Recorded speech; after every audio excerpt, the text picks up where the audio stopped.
सर्वोपचार रुग्णालयात जेवणाची दुरावस्था, आमदार पठाण यांचा संताप, अधिष्ठात्यांना घेतले फैलावर. स्मार्ट कंत्राटांवर मंत्र्यांच्या जावयाचा दबदबा, अधिवेशनात सरकारला घेरण्याचा इशारा. अकोला जिल्ह्यातील सर्वोपचार रुग्णालयातील जेवणाचा निकृष्ट दर्जा, वार्ड परिसरातील अस्वच्छता, कर्मचाऱ्यांची अनुपस्थिती आणि रुग्णांशी होणारी उद्धट वागणूक या गंभीर मुद्द्यांवर पश्चिम अकोला मतदारसंघाचे आमदार साजिद खान पठाण यांनी गुरुवारी रुग्णालय प्रशासनाला चांगलेच फैलावर घेतले. अधिष्ठाता डॉक्टर सोनोने यांच्यासोबत झालेल्या बैठकीत त्यांनी तीव्र शब्दांत नाराजी व्यक्त करत व्यवस्था तात्काळ सुधारण्याचे निर्देश दिले. रुग्णालयातील विविध वार्डची पाहणी करताना आमदार पठाण यांनी रुग्णांना दिले जाणारे जेवण स्वतः तपासले. जेवणाचा दर्जा अत्यंत खालावलेला असल्याचे निदर्शनास येताच त्यांनी तीव्र प्रतिक्रिया दिली. रुग्णालयातील रुग्णांना निकृष्ट जेवण देणे ही लाजिरवाणी बाब आहे, अशी टीका त्यांनी केली. जेवणाचा दर्जा तात्काळ सुधारावा, अन्यथा संबंधितांवर कारवाईचा इशारा त्यांनी दिला. वार्ड परिसरात फेरफटका मारताना स्ट्रेचरवर रुग्णांना हलवण्यासाठी वार्डबॉय उपलब्ध नसल्याचे आढळले. परिणामी रुग्णांचे नातेवाईकच स्वतः रुग्णांना एका वार्डमधून दुसऱ्या वार्डमध्ये नेत असल्याचे दृश्य पाहून आमदार संतप्त झाले.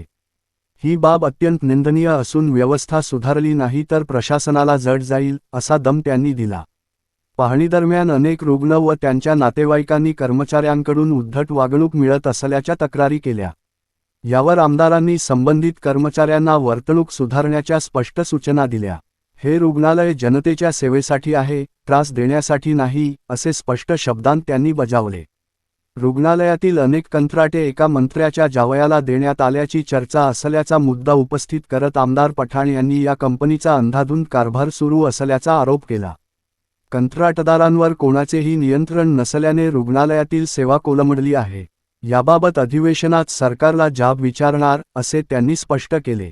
पाहणीनंतर घेतलेल्या बैठकीत पठाण यांनी रुग्णालय प्रशासनाच्या अडचणी जाणून घेतल्या. रिक्त पदांचा अनुशेष भरून काढण्यासाठी पाठपुरावा करण्याचे आश्वासन देत अधिवेशनात हा प्रश्न ठामपणे मांडणार असल्याचे त्यांनी सांगितले. सर्वोपचार रुग्णालयातील सध्याची स्थिती चिंताजनक असून जनतेच्या आरोग्याशी संबंधित या प्रश्नावर आता प्रशासन नेमकी काय पावले उचलते याकडे लक्ष लागले आहे. और कोई स्मार्ट कंपनी है जिसके बाद में यहाँ पे वार्ड बॉय के ठेके हैं, खाना बनाने के ठेके हैं, ट्रांसपोर्ट के ठेके हैं.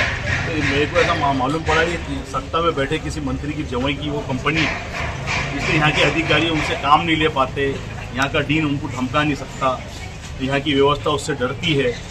तो आने वाले अधिवेशन के अंदर मैं वो मंत्री से बात करूँगा सदन के अंदर कि तुम्हारे जवाई की जो कंपनी अकोला के अंदर काम कर रही है, तो कंपनी को क्या आपने इतनी छूट दे के रखी है एजेंसी को कि उसके दिल में आएगा वो करेंगे. ये साजिद पठान का मतदार संघ है, तो भारतीय जनता पार्टी के आमदार का मतदार संघ नहीं है कि यहाँ कमीशन मिलेगा और हम कुछ भी करेंगे. मैं कमीशन लेने वालों को भी और कमीशन खाने वालों को उनकी बात की जगह दिखाने के लिए आया हूँ. इसलिए मैं यहाँ की व्यवस्था से आज बात कर रहा हूँ. मेरी अभी मीटिंग होंगी और मैंने स्मार्ट कंपनी वालों को बुलाया हूँ. ये वहाँ वार्ड बॉय भी यहाँ पे स्टेशन लौटने के लिए कोई नहीं मौजूद है. यहाँ पर यहाँ खाने की व्यवस्था इतनी है कि इतनी गंदे तरीके से खाना बनाया जा रहा है कि आप सोच भी नहीं सकते. तो जहाँ इलाज होता वहाँ खाने की व्यवस्था इतनी खराब है. यहाँ पे सफाई का अभाव बराबर नहीं है और एडमिनिस्ट्रेशन के नाम पर यहाँ पे डीन इतने लाचार नजर आते. वो क्या करेंगे? वो कंपनी पे एक्शन नहीं ले सकते. कंपनी किसी सत्ताधारी के, किसी मंत्री की जवाई की कंपनी होगी. तो नहीं, फैसला तो करना होगा जनता के साथ में और मंत्री के साथ में कि मंत्री की चलेगी या जनता की आवाज़ चलेगी. सर कौन है ये मंत्री? वो अब पता करता ना. मैं मीटिंग में बैठने जा रहा हूँ. मुझे ऐसा लगा कि वो हसन मुशर्रफ की जवाई, ऐसा पता चला मुझे. तो इसकी जानकारी आप भी निकालो मीडिया के माध्यम से. सर एक सवाल है, जो 16 जनवरी को जो जीआर निकला था वो पेशेंटों के साथ में शुल्क लिया जाएगा, तो ये सरकारी यंत्रणा है, इसको कैसे देखते हैं? नहीं, अब जैसा एक तरफ हमारे देश के प्रधानमंत्री अमेरिका का टैरिफ अपने ऊपर लगाकर और उनको पूरे टैरिफ में छूट दे रहे, यानी अमेरिका के व्यापारी यहाँ पर आके फ्री में कमा सकते हैं, अपना व्यापार कर सकते हैं, लेकिन यहीं का नागरिक फ्री में इलाज नहीं कर पाता. अब यहाँ से नया अध्यादेश पास हुआ कि यहाँ पे आपको दवाखाने की फीस भरनी पड़ी होंगी, ब्लड टेस्ट के पैसे देने होंगे, एक्सरे के पैसे देने होंगे.